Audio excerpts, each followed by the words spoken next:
Así que arrepentíos y convertíos, para que sean borrados vuestros pecados, y vengan de la presencia del Señor tiempos de refrigerio. Y Él os envía a Jesucristo, quien os fue antes anunciado, a quien de cierto es menester que el cielo lo retenga hasta los tiempos de la restauración de todas las cosas que habló Dios por boca de sus santos profetas, que han sido desde tiempos antiguos. Con ustedes, su programa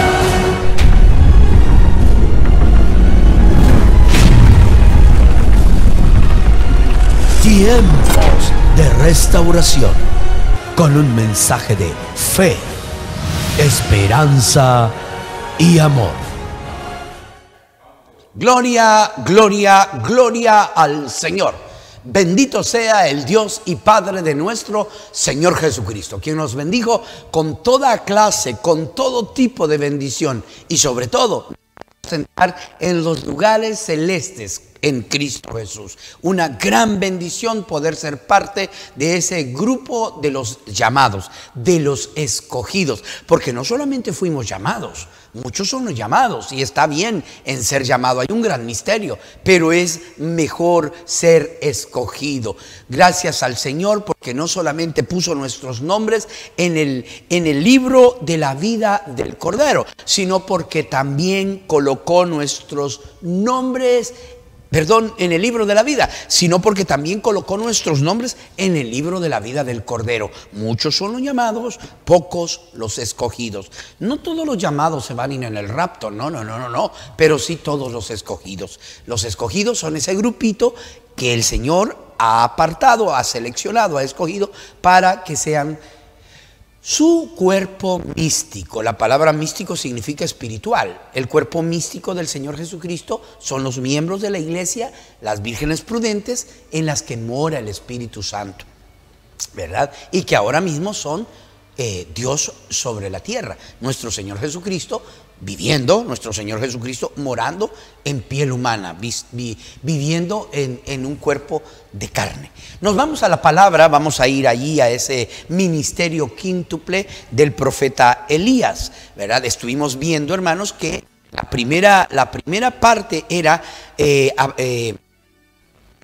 Primera de Reyes, y era el primer Elías, fue Elías Tisbita. Ese fue el primer Elías, ¿no? El primer Elías Tisbita, ese profeta intrépido de la palabra, ese profeta que se paró fielmente lo que Dios dijo tocante a la bendita palabra. Luego vimos que la segunda vez que fue usado el espíritu de Elías fue en Eliseo. Hermano, eso no necesita traducción, y eso no hay, hermano, argumento de ello, porque claramente se dice que Elías le dijo a Eliseo, Elías le dice a Eliseo: ¿qué quieres que yo haga por ti antes de que me fuere?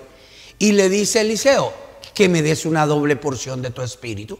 Quiero tener 2 porciones del Espíritu Santo que está en ti. Quiero una doble porción de tu espíritu. Y Dios se lo dio.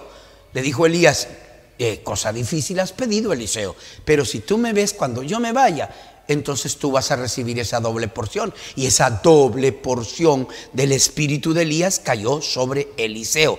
Luego Dios preservó esa unción, Dios preservó esa cobertura, preservó esa vestimenta de profeta en la magnitud de Elías, y no la volvió a usar sino hasta casi 600 años después en un hombre llamado Juan el Bautista, el niño profeta.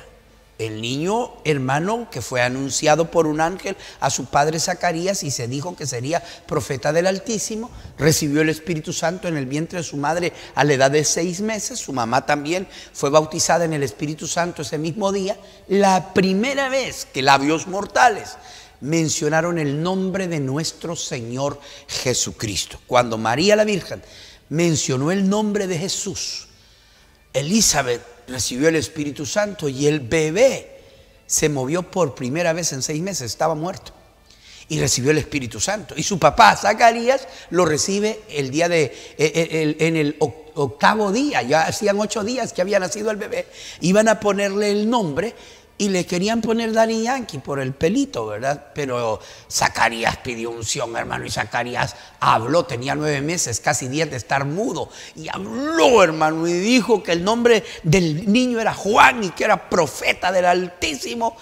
Y hermano, que él iba a ir delante del Señor, que él era el mensajero enviado delante de su faz, que él era la voz de uno que clama en el desierto y que él prepararía el camino para el Señor. Gloria al Señor. Entonces, de esa manera encontraremos en ese estudio del ministerio quíntuple del profeta Elías, que la tercera vez que se usa, aquí está ya, la tercera vez que se usa es, hermano, en Juan el Bautista. Y como les decía, hermanos, no los cristianos no son contenciosos, lo dice la Biblia. Dice la Biblia, si alguno discute sobre esto, recuerde que las iglesias del Señor no somos contenciosas, no discutimos. El cristiano obedece, no discute. Y no hay discusión en este sentido. En Lucas capítulo 1 del verso 5 al 25 se cuenta la historia. Pero queremos ver ese verso que están del 13 al 17 en donde dice: y hará que muchos de los hijos de Israel se conviertan al Señor, Dios de ellos, e irá delante de él. ¿Delante de quién? Delante del Señor. E irá delante de él con el espíritu y el poder o la virtud de Elías, el profeta, de Elías, para hacer volver el corazón de los padres a los hijos y de los rebeldes a la prudencia, de los justos, para preparar al Señor un pueblo bien dispuesto. Luego entonces hay 2 escrituras más que señalan a Juan el Bautista como el Elías de la primera venida. En la primera venida de nuestro Señor Jesucristo, Él mandó un profeta precursor de su primera venida, un mensajero para precursarle a Él en su primera venida. Voy a decir algo que necesitas, hermano, ser espiritual para poder entenderlo. Si bien es cierto, Juan el Bautista es el más grande de todos los profetas del Antiguo Testamento, aunque no hizo ningún milagro, no hubieron sanidades, no hizo caer fuego del cielo, no llamó osos a existencia, no partió el Mar Rojo, no separó el Jordán, fue un hombre que no se registra ninguna cosa sobresaliente. Lo que hizo de Juan el Bautista identificarse con Elías tisbita fue el carácter que tuvo, fue la forma en que predicó el evangelio, la forma en que él tuvo de decir la verdad, no con malas palabras, no con soeces, sino, hermano, con prudencia, pero decir la verdad. Ir y destaparle la olla a Herodes, que había embarazado a su propia cuñada, que esa niña no era de él, y que él, Herodes el rey, estaba viviendo con la mujer de su hermano. Y le dijo: no te es lícito, eso es pecado. Le cortaron la cabeza a Juan el Bautista. Cuando vinieron los fariseos, saduceos, escribas, herodianos a consultarle a él, la casta sacerdotal, venían esa gente tan importante, Juan el Bautista se volteó: ¿y ustedes qué? ¿Serpientes? ¿Generación de víboras? ¿Quién les ha enseñado a huir de la ira venidera? Esa palabra serpientes, generación de víboras, no es una mala palabra. Está en la Biblia, en el Antiguo Testamento estaba eso. Y entonces Juan citó la Biblia y les dijo a ellos, a los sacerdotes, a los que están ahí en el poder, hermano, y que ¿quién los llevó allí? El pueblo, y ahora se quieren volver en contra del pueblo. Les dijo: serpientes, generación de víboras, ¿quién les ha enseñado a huir de la ira venidera? Juan el Bautista no hizo milagros. ¿Por qué es el profeta más poderoso del Antiguo Testamento y el último profeta de la ley? ¿Por qué? Porque le tocó a él presentar, introducir a Jesucristo. He aquí el Cordero de Dios que quita el pecado del mundo. Él es el mensajero que iba delante de su faz. Él es el profeta que fue anunciado por Moisés: profeta como yo les levantará Jehová el Señor. Él es, hermano, el precursor de la primera venida de nuestro Señor Jesucristo. Le tocó a Juan. Se le había dicho en el desierto: será que es aquel sobre el cual tú vieras la señal, aquel sobre el cual veas que el Espíritu Santo descansa, que el Espíritu Santo reposa. Ese es el Mesías. Ese es el que viene después de ti, del cual tú no eres digno. Claro, él miraba cuando la columna de fuego se movía y decía: en medio de ustedes hay uno, ahí anda, en medio de vosotros anda uno al cual yo no soy digno de soltar la correa de sus zapatos. En esa escena que está ahí en esa fotografía, él lo ve aparecer en la orilla del Jordán y dice: ve, este es aquel del cual yo dije yo no soy digno de soltar la correa de sus zapatos. Es aquí el Cordero de Dios. Eso lo hizo a él el profeta más grande, más que Moisés, más que todos, porque le tocó a él. Él fue elegido para introducir, para presentar a Jesucristo. Aquí es donde usted va a necesitar ser espiritual. En la primera venida, hace 2000 años, Jesús vino en forma física. ¿Y qué si te digo que hoy Jesús ha venido en la forma espiritual? Jesús es la palabra, Jesús es el verbo. En el principio era la palabra era con Dios y la palabra era Dios. No hay duda que Jesús viene en su cuerpo glorificado. Nosotros creemos fielmente que Jesús en la segunda venida física y corporal de nuestro Señor Jesucristo. ¿Qué dice el libro de los Hechos, capítulo 1? Mientras los discípulos lo miraban al cielo y estaban tristes porque su Señor les había sido quitado, esos ángeles vinieron y dijeron: varones israelitas, ¿por qué miráis al cielo? Este mismo Jesús a quien vosotros acabáis de ver subir es el mismo que volverá. Él va a regresar con cicatrices en sus manos, con cicatrices en su frente, con cicatrices en su mejilla, con cicatrices en su costado y en sus pies. Porque el mismo que murió en la cruz del Calvario, que resucitó 3 días después, que subió al cielo para ser glorificado, que estuvo 40 días con sus discípulos aquí en la tierra y que subió 10 días antes de Pentecostés, es el mismo que va a volver. Nosotros creemos fielmente en la segunda venida física y corporal de nuestro Señor Jesucristo, pero creemos que antes que Él venga tienen que venir los tiempos de la restauración, que la iglesia tiene que ser traída de regreso a la fe original, a la fe de nuestros padres. Entonces creemos que Malaquías capítulo 4, leamos el 3, este es Juan el Bautista, y también Juan el Bautista es anunciado en capítulo 40 de Isaías. En el verso 3 le llaman la voz que clama en el desierto. Los 5 versos hablan del ministerio de Juan el Bautista, el que vino para precursar la primera venida de nuestro Señor Jesucristo. Quisiera ir a Malaquías primero. Vamos a ir a Malaquías capítulo 4, porque quiero leer ahí en Malaquías, ¿verdad? Aquí lo tengo ya, gloria al Señor. Malaquías capítulo 4, ahí vamos a leer 3 versos. Dice: acordaos de la ley de Moisés mi siervo, al cual encargué en Horeb ordenanzas y leyes para todo Israel. He aquí yo, pronombre personal que significa el que habla. He aquí yo mismo. He aquí yo os envío el Elías, antes que venga el día de Jehová, antes que venga el día de Jehová, y terrible. La profecía bíblica, por ser profecía, tiene múltiples cumplimientos, aunque se cumple en 2 dimensiones. La profecía bíblica se cumple en el plano espiritual y en el plano natural. Vamos a ser simples, vamos a hacerlo de manera sencilla, sin anestesia, sin nada.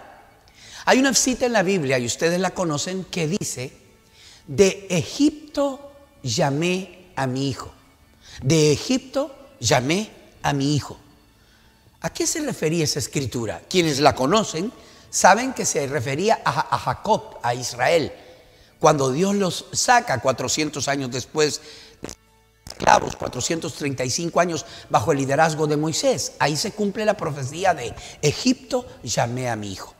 Pero la escritura sigue estando allí, y 1200 años después del éxodo masivo de Egipto a la Palestina, el ángel va a José a Egipto y le dice: prepárate, levanta a tu mujer y al niño, regresa a la tierra, regresa a Jerusalén, regresa a Israel, a Belén de Judea, a Nazaret, que fue a donde ellos regresaron, porque el hombre que procuraba la vida del niño ha muerto. Herodes el tetrarca había muerto y era el tiempo de que Jesús regresase a la tierra. Ahí se cumple de nuevo la profecía de Egipto llamé a mi hijo. Dios llamando a Jesucristo, que a quien le habló fue a José y le dijo: regresa a la tierra. El que pretendía la muerte del niño, Herodes el tetrarca, muerto.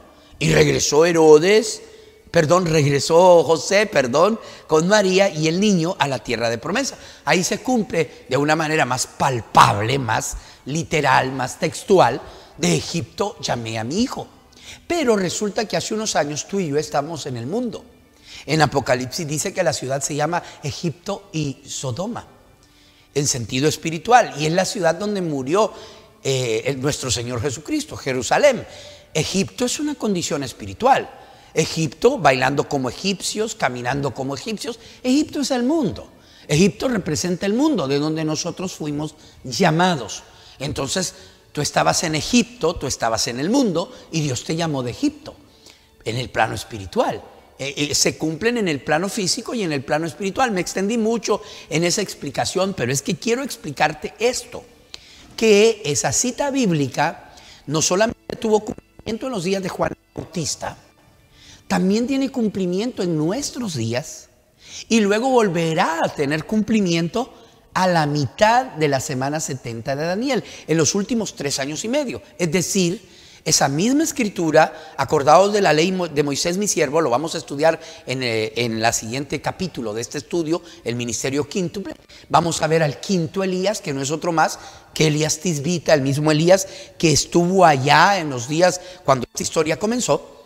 Y esta escritura es aplicable a esos 2 profetas hebreos, Moisés y Elías, que regresan para cumplir la visión y la profecía, para cerrar la última mitad de la semana 70 de Daniel, esos últimos 3 años y medio de la semana 70 de Daniel, al final de la gran tribulación. La gran tribulación tiene 7 años, pero las 70 semanas de Daniel solo faltan 3 años y medio de profecía que lo cumplen Moisés y Elías. Ahí es donde viene Elías Tisbita, de nuevo, lo veremos en el futuro.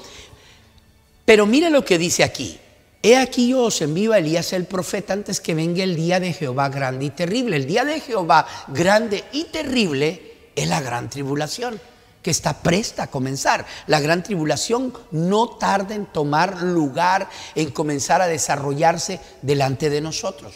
¿No se han fijado ustedes cómo la condición moral, espiritual, económica, política, social del mundo se ha empeorado cada vez? Francia con los chalecos amarillos, América con varios focos de conflicto en Latinoamérica, aún en Estados Unidos, y luego Europa tiene sus propios problemas, Asia está encendida, hermano, el Medio Oriente. ¿Por qué? ¿Por qué no se ve paz? ¿Por qué no vemos, hermano, un descanso?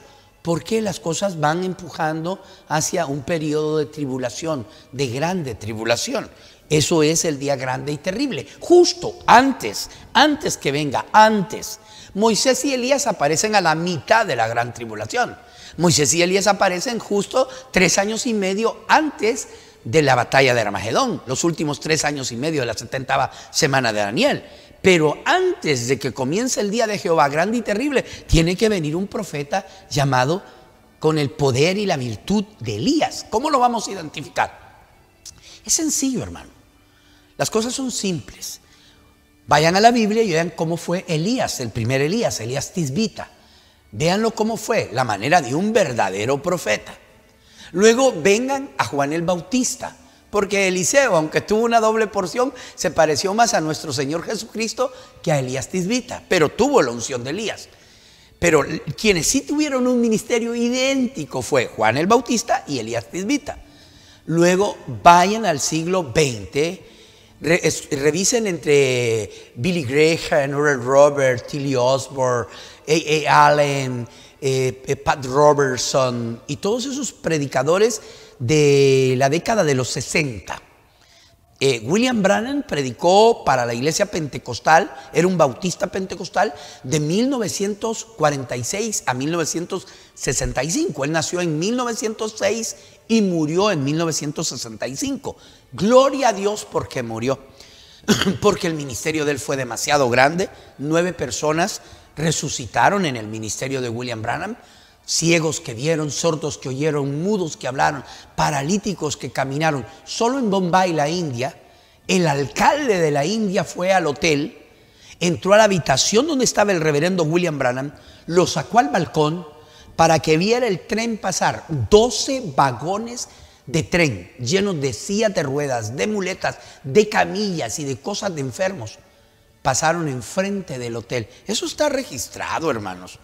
Yo no soy un ignorante, hermano, para venir y predicarle esto en internet, en televisión, en radio y estarle mintiendo. ¿Qué no sabe usted que los mentirosos no heredan el reino de los cielos?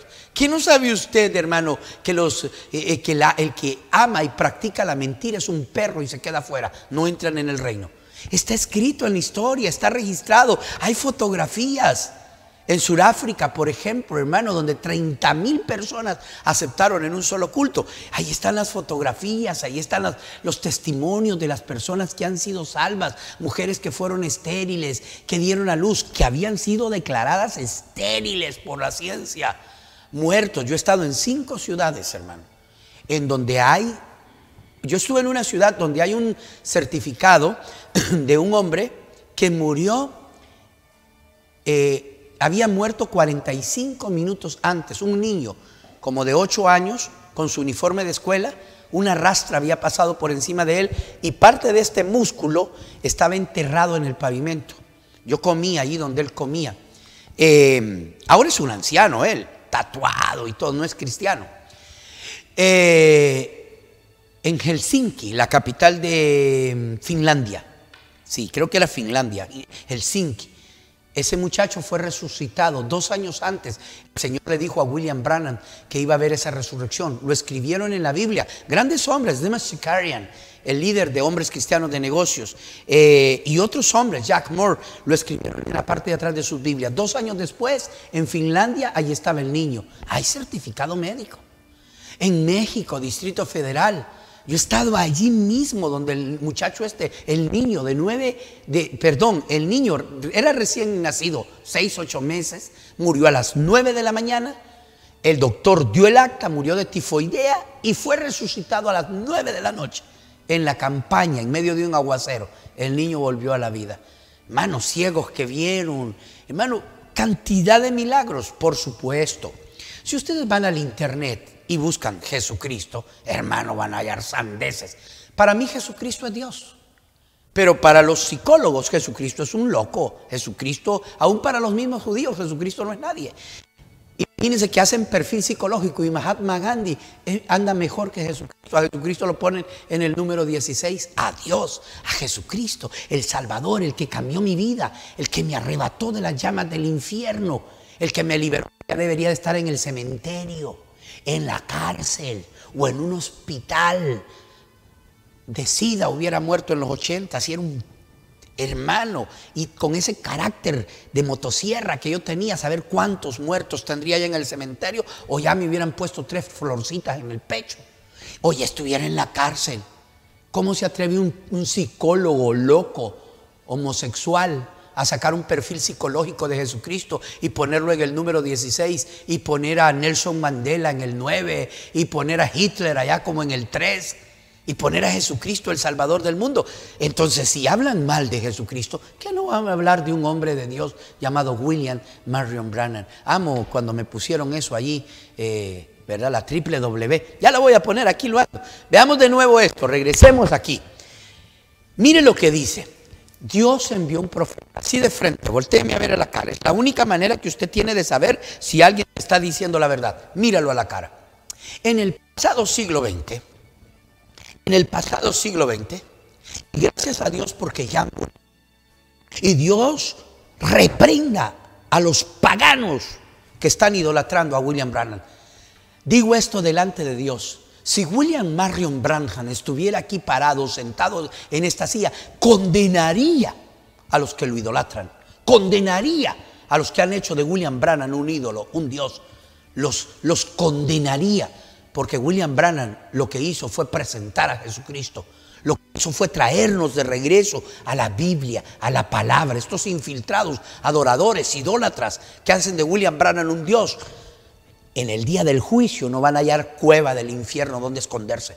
William Branham jamás se proyectó a sí mismo. Cuando comenzaron a adorarlo, ¿sabe qué hizo? Dejó el ministerio y dijo: prefiero ser hallado como un desertor y no como un anticristo. Y no como un anticristo. La gente estaba poniendo sus ojos en él por la cantidad de milagros, por las maravillas que sucedieron en el ministerio de él. Pero cuando comenzaron, una persona bautizó en el nombre de William Branham. ¿Sabe qué hizo el profeta? Condenó eso. ¿Sabe qué hizo el profeta? Dijo: me estoy retirando del ministerio. Dijo: por causa de eso, yo no quiero que pongan sus ojos en mí. Y se retiró del ministerio y dijo, está escrito y grabado la voz de él, donde él dice: prefiero ser hallado como un desertor y no como un anticristo. Eso es un hombre de Dios. Pero hoy nosotros, hermanos, si primero está el nombre reverendo, evangelista, internacional, Lucas Cardona, y allá abajo en una letrita que apenas se ve: Jesucristo es el mismo ayer, hoy y por los siglos. Hoy proyectamos nuestras propias imágenes y no a Jesucristo. Entonces, sí se hizo necesario que Dios enviase un profeta en el pasado siglo XX. William Marion Branham fue un hombre enviado de Dios en el pasado siglo XX. Yo podría decir, como dice la Biblia, hubo un hombre de Dios en el pasado siglo XX. No que él era Jesús, pero él vino para dar testimonio de Jesús. Jesús es la palabra.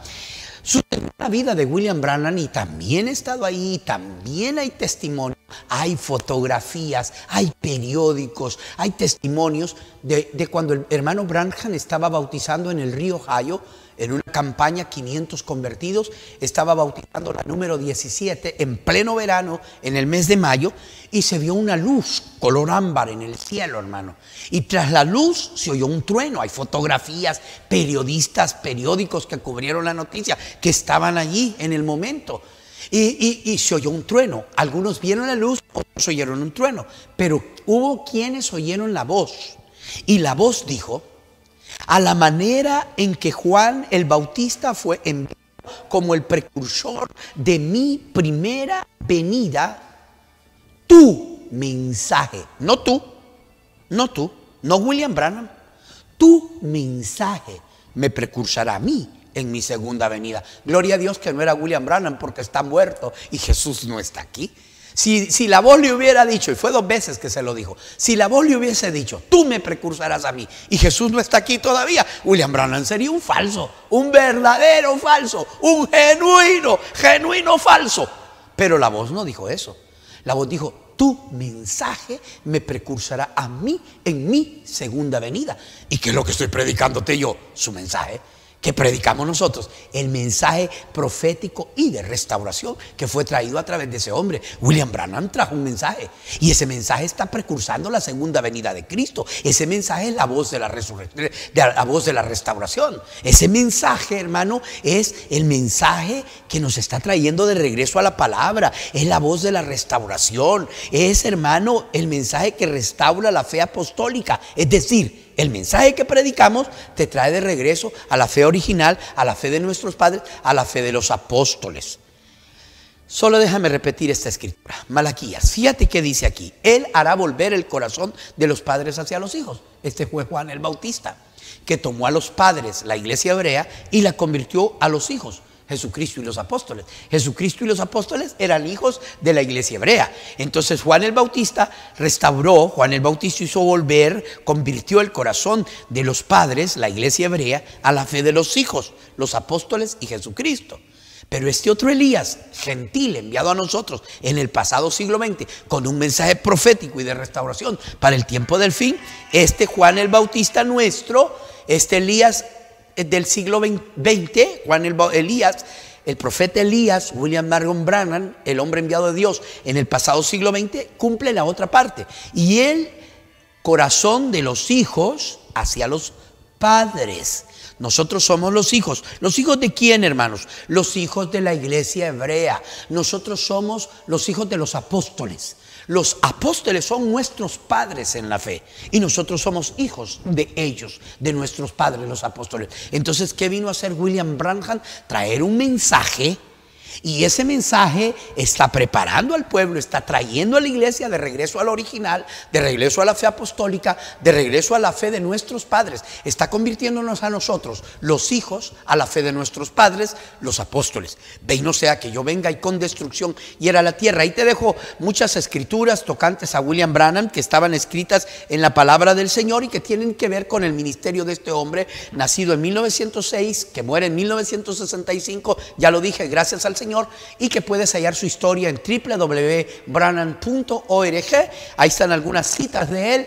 Hermano, es normal que se digan cosas buenas y malas de una persona. La Biblia dice: escudriñadlo todo y retened lo bueno.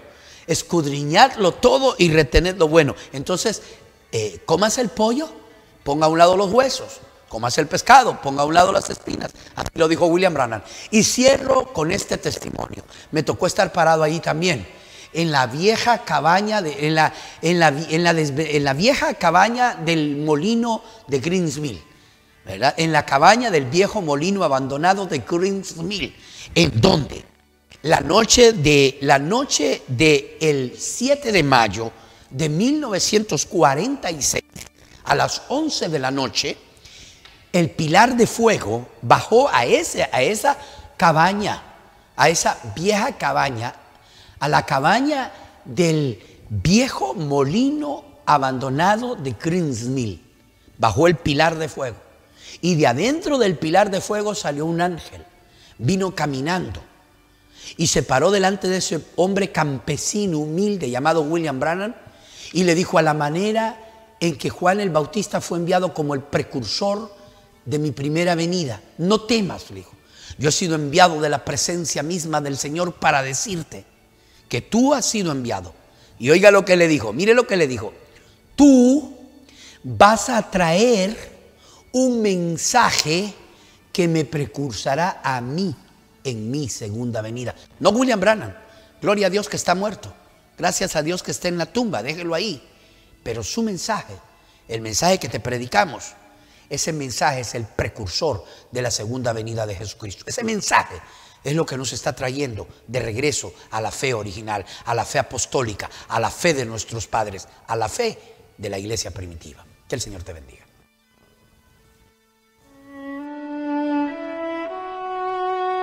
Estuvo usted en sintonía de su programa Tiempos de Restauración y estamos invitándole a sintonizarnos de lunes a viernes de 8 a 9 de la mañana a través de su canal Talanga Visión, Canal 7, la mejor manera de hacer televisión en la ciudad de Talanga, y la Chido One Stereo 89.3. Su hermano en Cristo, Lucas Cardona, les desea que el Señor Jesucristo les bendiga. Este programa ha llegado a ustedes gracias a la gentil colaboración de la Congregación de Hermanos y Hermanas del Tabernáculo Bíblico Jesús el Buen Pastor. Y estamos invitándoles a sintonizarnos de lunes a viernes de 8 a 9 de la mañana. Que el Señor Jesucristo, rica, poderosa y abundantemente, les bendiga.